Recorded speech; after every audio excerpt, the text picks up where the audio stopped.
Jesús, nuestro Jesús, el ser más maravilloso del mundo, del universo, Él nos amó y se hizo hombre para venir y dar su vida por nosotros. ¿Cuántas veces al día le decimos, tú eres mi Señor, tú eres mi Salvador, tú eres mi amigo? Pero, ¿saben? Creo que yo nunca le he dicho, tú eres mi perfeccionador.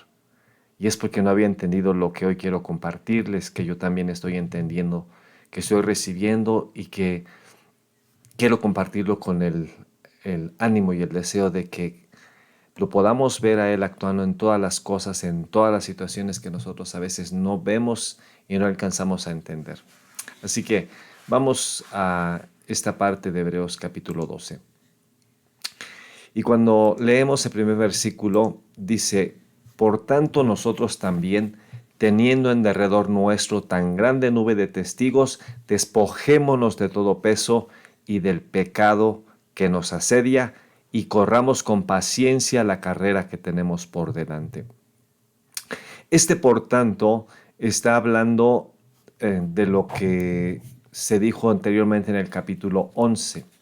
Entonces, en el capítulo anterior, nosotros vimos a los héroes de la fe, aquellos hombres que caminaron con el Señor, que vieron su amor, que vieron su poder, que vieron su grandeza. Cuando nosotros vemos a estos hombres como Gedeón, como Sansón, como David, cuando vemos hombres como Samuel, como Elías, como José, como Daniel, cuando nosotros entendemos que ellos alcanzaron lo que Dios tenía para ellos, pero al mismo tiempo, dice en Hebreos 11:39, que aunque ellos alcanzaron buen testimonio mediante la fe, no recibieron lo prometido. Y no recibieron lo prometido porque Dios quería perfeccionarnos a nosotros, ahora los que creemos en Jesús, juntamente con ellos. Entonces, por eso es que este versículo, este primer versículo de Hebreos capítulo 12, dice que yo soy perfeccionado cuando veo que estoy rodeado de vencedores. Estar rodeado de vencedores es entender que estos hombres y mujeres del Antiguo Testamento son una multitud, no como yo pensaba antes y lo dije no sé cuántas veces, que estaban en las gradas echándonos porras, no, sino que es una grande nube que nos rodea. Es decir, es una multitud que en un sentido va con nosotros. Vamos en el mismo camino, vamos en la misma ruta, porque ellos como nosotros enfrentaron los mismos problemas en otra época, con otras situaciones, pero al final de cuentas sentían lo mismo. Lloraban las mismas lágrimas, clamaban, sentían el dolor, la desesperación y a veces la incertidumbre, pero al mismo tiempo escucharon la voz del Dios Todopoderoso, al mismo tiempo lo amaron, decidieron seguirlo, decidieron obedecerlo y se convirtieron en vencedores, no porque fueron perfectos, sino porque creyeron. Entonces, cuando yo veo que estoy rodeado por ellos, que voy con ellos, que puedo aprender de ellos, dice, por tanto, despojémonos de todo peso.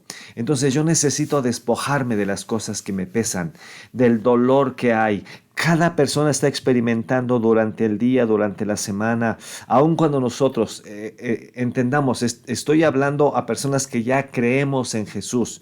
Entonces, en esta vida hay cosas que nos causan dolor o cosas que nos causaron un trauma, dejaron un golpe en nuestra alma o cosas de las cuales nos seguimos sintiendo culpables. Y eso es un peso, significa algo que llevamos cargando. ¿Cómo podemos nosotros avanzar? ¿Cómo podemos hacer las cosas si estamos cargando con algo? Por eso aquí dice que lo primero que tenemos que hacer al reconocer que estamos rodeados de vencedores es despojarnos, dejar a un lado todo lo que nos pesa, sea un dolor presente, sea un dolor del pasado que es el trauma, o sea algo que pensamos que no debimos de haber hecho y que lo hicimos y está la culpa.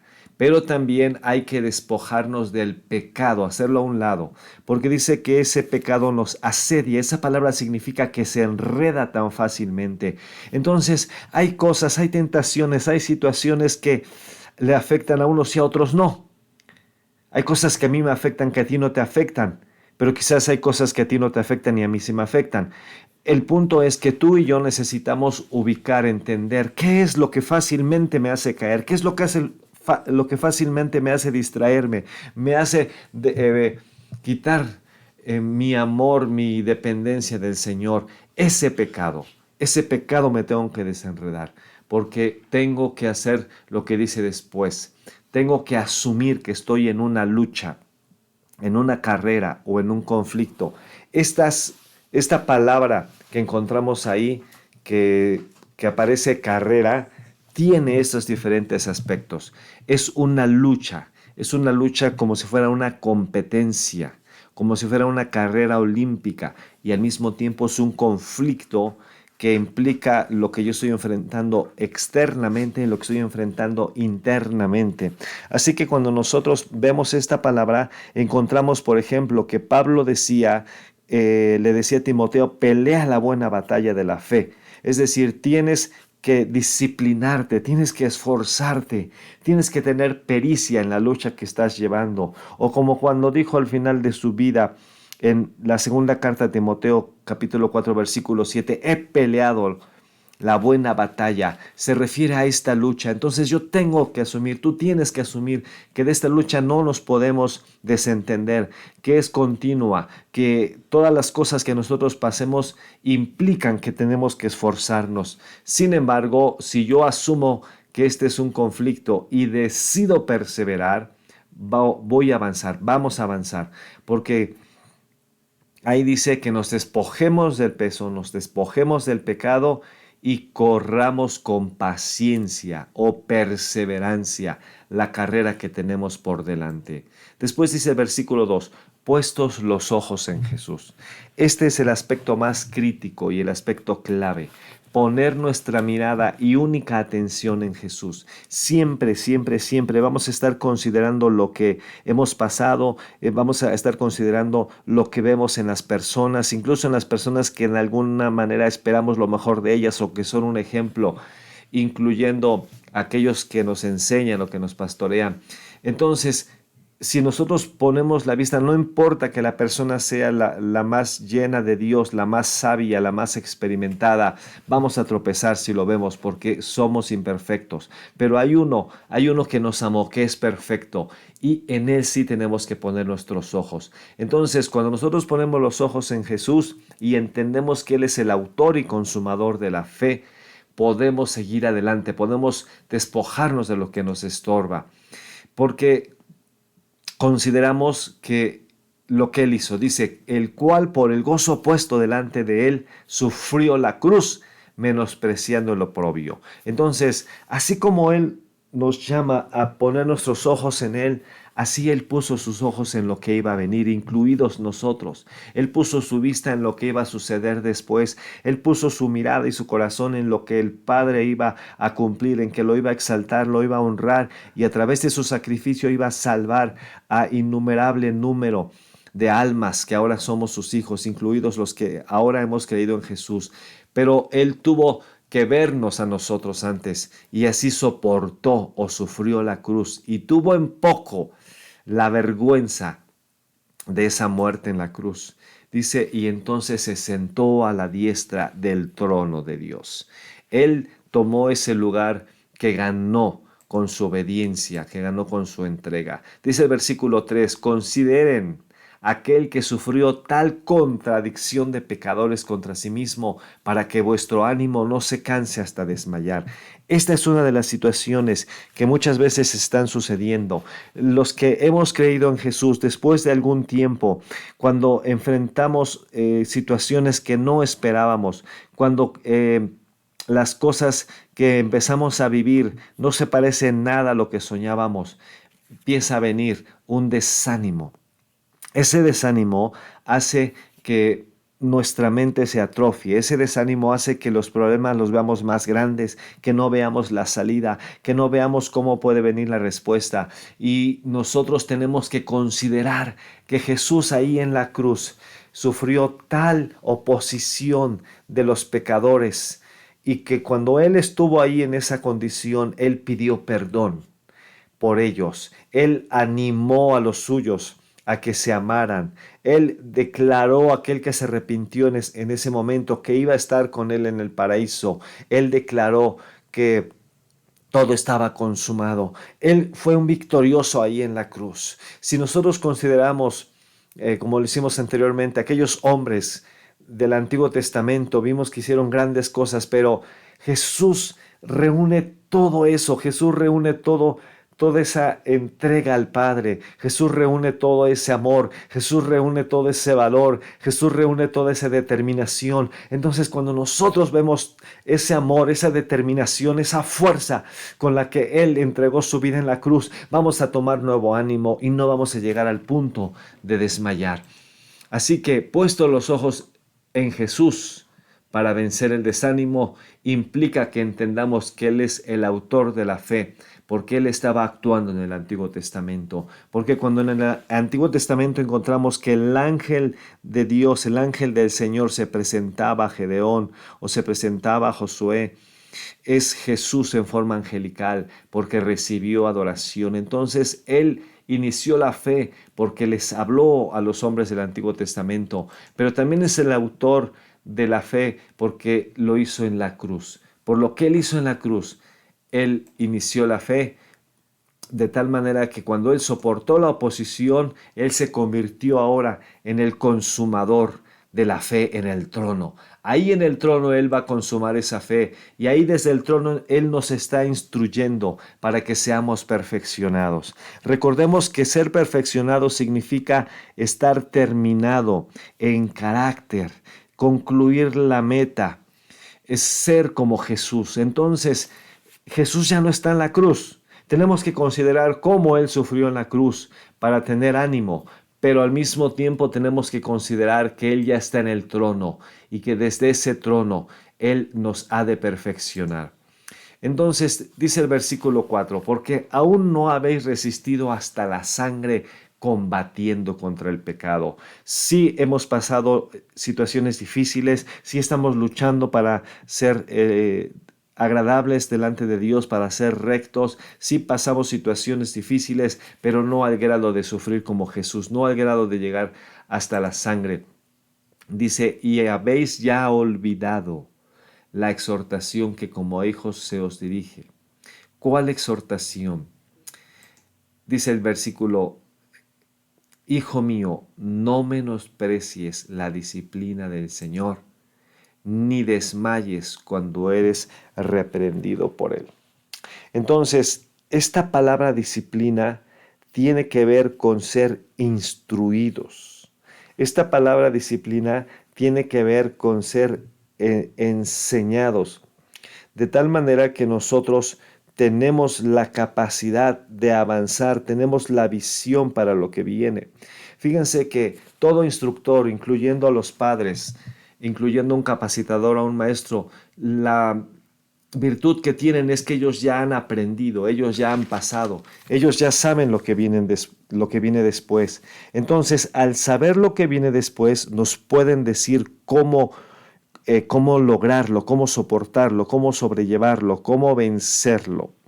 Así que esa formación o esa instrucción que el Señor nos da, no hay que menospreciarla, no hay que tenerla en poco, ni tampoco hay que desanimarnos o dejar de luchar cuando somos reprendidos por Él. Esta palabra aquí se escucha fuerte, pero realmente significa recibir la convicción, o sea, ser convencidos de por qué algo es correcto o por qué algo necesitamos desecharlo, como anteriormente vimos. Versículo 6 dice, porque el Señor al que ama disciplina y azota a todo el que recibe por hijo. Entonces, su disciplina es por amor, su instrucción y la forma en la que Él nos forma, valga la redundancia, es por amor, porque de esa manera nosotros somos sus hijos, incluyendo, como se utilizaba, este es un versículo de Proverbios del Antiguo Testamento, azota a todo el que recibe por hijo. Nosotros encontramos en Proverbios que dice que la necedad está ligada al corazón del joven, pero la corrección, la vara de la corrección le va a apartar de la necedad. Entonces, en ese sentido es que por amor inclusive, cuando se corrige, se castiga al hijo, es para que el hijo sea sano, para que venza la necedad. Dice el versículo 7, si soportáis la disciplina, Dios os trata como a hijos. Porque ¿qué hijo es aquel a quien el Padre no disciplina? Entonces, todo aquel que cuando es disciplinado, es decir, que cuando el Señor le está enseñando, que cuando el Señor le está instruyendo y cuando el Señor le muestra que hay consecuencias por la desobediencia, responde a Dios, entonces el Señor ahora puede recompensarle, ahora puede animarle, ahora puede abrazarle, porque así es como Dios obra. Dice el versículo 8, pero si se os deja sin disciplina, de la cual todos han sido participantes, entonces sois bastardos y no hijos. Veamos las cosas que estos hombres de la fe pasaron y nos daremos cuenta que algunas de las cosas que ellos vivieron fue una disciplina del Señor, fue un trato, fue una forma de mostrarles que no era lo correcto. Veamos cuando Sansón permitió que se violara aquella promesa que él había hecho de consagrarse al Señor, de no tocar algo muerto, de no tomar vino o sidra y de no cortarse el cabello. Cuando él falló en estas cosas, perdió la fuerza que Dios le había dado. Y eso fue una corrección para que él reaccionara. Nosotros vemos a David, cuando David le falló al Señor, el Señor también le dijo, mira, van a venir estas consecuencias, pero no voy a apartar mi misericordia de ti, porque son hijos, fueron hijos. Entonces todo aquel que es disciplinado, incluidos nosotros, tenemos que ser entendidos que el Señor todo lo que nos instruye es para que avancemos, es para que tengamos éxito, es para que seamos bendecidos, es para que caminemos con Él, por cuanto somos hijos y no bastardos. Versículo 9 dice, por otra parte, o como un ejemplo, tuvimos a nuestros padres terrenales que nos disciplinaban y los venerábamos. ¿Por qué no obedeceremos mucho mejor al Padre de los Espíritus y viviremos? Entonces, si a nuestros padres en esta tierra les obedecimos y reconocimos que tenían razón en su momento, cuánto más a nuestro Padre que es bueno y que es santo. Vamos nosotros a recibir lo bueno de Él y así vamos a vivir.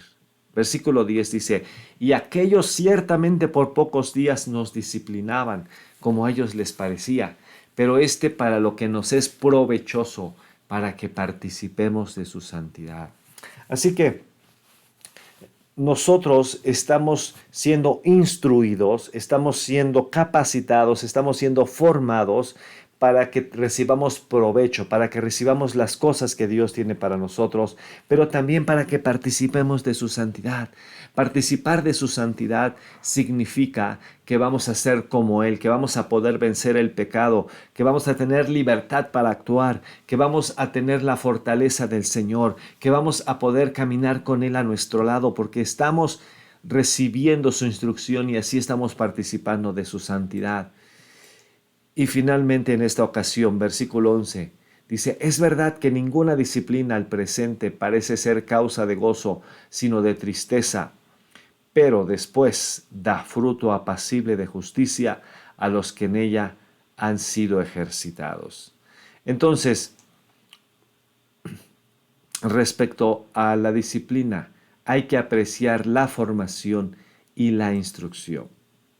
Esta formación, esta disciplina es por amor, es por paternidad y es para que tengamos su carácter y podamos gozar de sus derechos. Si nosotros enfocamos, entendemos que por eso el Señor está trabajando y nos está perfeccionando desde su trono, entonces vamos a poner atención a lo que Él nos dice, vamos a determinarnos, a despojarnos de el peso y del pecado que se nos enreda fácilmente. Ahora, ¿para qué más es la disciplina? Los otros versículos que vimos dice que la disciplina es para vivir, para vivir. No es para morir, no es para sufrir, no es para que aprendamos a través de cosas difíciles, sino es que a través de las cosas difíciles, a pesar de las cosas que todavía tenemos, en las que todavía le fallamos al Señor, podamos vivir. Y también de esta manera podamos tener provecho y santidad y además podamos dar fruto de justicia, porque estamos reconociendo su disciplina. Así que Jesús perfecciona a todo aquel que cree en Él, a todo aquel que está en el proceso, a todo aquel que sabe y entiende que está en una carrera y que se determina a llegar a la meta, a ser como Jesús. ¿Cómo o cuándo? Cuando persistimos en la lucha. Este es el llamado que tenemos hoy. Tú y yo tenemos este llamado de persistir en la lucha. Esta lucha a veces se agudiza, se extiende, a veces es inesperada, a veces incluye cosas que no queríamos. Pero si nosotros persistimos en esta lucha, entonces vamos a ser perfeccionados. ¿Cómo lo hacemos? Considerando a los vencedores, aprendiendo de aquellos hombres. Si tú en algún momento dices, pero es que yo no tengo a alguien que me enseñe, es que no tengo a alguien que me instruya, es que a veces no sé cómo actuar, pues mira, tienes a una gran multitud en la Escritura. Al leer aquellos hombres del Antiguo Testamento, incluso también ahora los del Nuevo Testamento, son vencedores. Podemos aprender de ellos. Ellos pueden ser nuestros maestros, ellos pueden ser nuestro ejemplo de cómo nosotros podemos vencer para persistir en la lucha, pero sobre todo mirando solo a Jesús. Tienes que aprender que solo debes de ver a Jesús. Si tú ves otras personas, si tú ves otros maestros, otros predicadores, aunque hablen de la palabra y aunque en algún momento lo hagan hecho en forma eficaz y correcta, pero en algún momento puede ser que ellos fallen. No podemos poner nuestra mirada en nadie más si queremos ser perfeccionados, sino en Cristo Jesús. Y tenemos que contemplar lo que Él soportó, porque ya lo soportó una vez y esa vez fue suficiente. Fue suficiente porque lo hizo por amor, lo hizo por nosotros. Pero así como Él soportó la cruz, ¿verdad? Él se sentó a la diestra. Entonces, ahora a la diestra del trono, ahí en su trono mismo, necesitamos escucharlo y apreciar la instrucción. Si yo persisto en la lucha, apreciando la instrucción, entendiendo que Él me está hablando para que yo sea un vencedor, entonces créeme que voy a persistir en la lucha y tú vas a persistir en la lucha y vas a vencer. Ambos vamos a vencer, sobre todo entendiendo el resultado, porque ese resultado que nosotros estamos recibiendo cuando aceptamos la instrucción nos hace más parecidos a Jesús. Así que estamos en este proceso, estamos en el plan del Señor, estamos en sus manos. Él es el que inició la fe. Él estuvo con nosotros el primer día que le entregamos nuestra vida, cuando nosotros estábamos lejos de Él. Y si tú eres alguien que estás escuchando por primera vez o has escuchado otras ocasiones, pero no has dado este paso de fe de decir, yo creo que Jesús es el que dio su vida por mí, yo te invito a que tú lo hagas, porque a partir de ese momento Él va a tomar el cuidado de tu vida. Él te va a rodear con amor, Él te va a llevar adelante, Él te va a enseñar lo que es amar y te va a mostrar lo que es caminar tomado de su mano. Te va a enseñar a mirarlo a Él. Y cuando tú lo mires a Él, tú vas a contemplarlo tanto en la cruz como en el trono. Vas a contemplar lo que Él hizo por ti cuando tú no le amabas y vas a contemplar lo que Él está haciendo ahora por ti, porque ahora ya le amas, porque ahora podemos hablar con Él, podemos entrar a su presencia con libertad. Y desde ese trono, no solo saber que Él está intercediendo por ti, no solo entender que Él te está ayudando, que Él está escuchando tu oración, que Él va a intervenir en lo que estés viviendo, sino que a través de todo eso que estés pasando, Él te está formando, Él te está instruyendo, Él te está preparando para que estés con Él. No podemos llegar a su reino, no podremos verlo cara a cara en la misma situación en la que nosotros lo recibimos o lo aceptamos. Si tenemos tiempo, si Dios nos está dando tiempo para conocerlo, tenemos que ser perfeccionados, tenemos que llegar a la meta, tenemos que ser como Jesús, tenemos que parecernos a Él plenamente. Que Dios te bendiga.